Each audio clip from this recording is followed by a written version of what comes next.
राम राम मंडळी, आपण बघू शकतो मिलीबागसाठी आहे ना, जे आता ह्या झाडावरती इथं मिलीबाग आहे.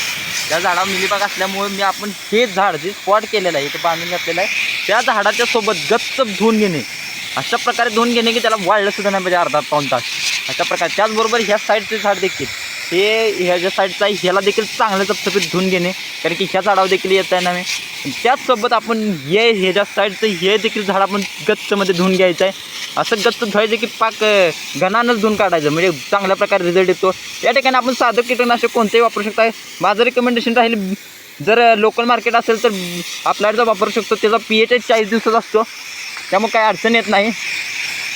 आता बघू शकता हे मिलीबागचं झाड आहे, हे इथं मिलीबाग होतात, त्यामुळे आपण ह्या झाडाच्या समोरील देखील झाड इथं धुवून घ्यायचं आहे. म्हणजे स्पॉट ॲप्लिकेशन ज्या ठिकाणी मिलीबाग आहे त्याच झाडाच्या साईडचे पूर्ण बाग गच्चमध्ये अशा प्रकारे फवारणी करून धुवून घ्यावी, त्यामुळे चांगलाच रिझल्ट तुम्हाला येईल. तर आणि जर नाही फरक पडला तर 7 दिवसांनी सेम रिपीट ही करायचं. गच्च फवारणीतून गच्च धुवून घेणे हे सगळ्यात चांगले औषध आहे मिलीबागसाठी. जरी हे याचा फरक तुम्हाला चांगलाच जाणवेल जर मिलीबाग असेल तर. पण या ठिकाणी ब्लोअरने किंवा ह्याने फरक पडणार नाही. या ठिकाणी चांगला फरक फक्त घालण्याने हातात औषध घेऊन यानंच चांगला फरक पडतो. ते बघू शकता आता मी कशा प्रकारे गच्च प्रकारे हे बघा पाणी किती गळत आहे.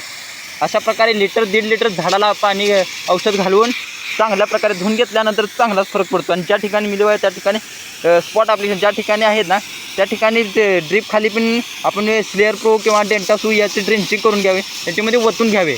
त्या काय विषय आहे माहिती आहे का, आपण ज्या ठिकाणी मिलीबाग आहे ना त्या झाडाला आपण थायमेथामॅक्झिल, इमिडा, डेंटासू किंवा क्लोरो यासारखे क्लोरो नाही ॲक्ट्रा याचा वापर करून आपण त्या झाडाच्या आसपासचे जे 5-7 झाडं आपण चांगल्या प्रकारे ड्रेंचिंग करून घ्यायचं. याचा फायदा मिलीबागसाठी चांगलाच होतो. तर पाणी घ्यायचं एका बादलीमध्ये किंवा कशामध्ये, त्यानंतर असं औषध एकरी 1 लिटर आहे, त्या हिशोबाने झाडाला 1 मिलीच्या आसपास वापरता यावं या हिशोबाने याचं प्रमाण घ्यायचं. चांगलं ढवळायचं औषध आणि प्रत्येक झाडाला ओतायचं. अशा प्रकारे चांगलं हलवून घ्यावे आणि या झाडाच्या इथं गोल इथं पण वतून घ्यावे.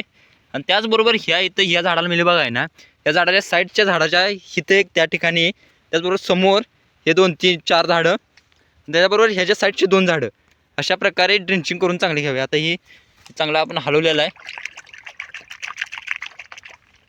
हे आता बघू शकता असं थोडंसं घ्यायचं, हे असं वतून घ्यावे, याचा फरक चांगलाच जाणवतो आपल्याला. आता ह्या झाडाला आहे झाडाच्या साईडने देखील असं वतून घ्यावे. हे बघू शकता असं गोल वतून घेतल्यानंतर त्याचा देखील फरक जाणवतो आपल्याला.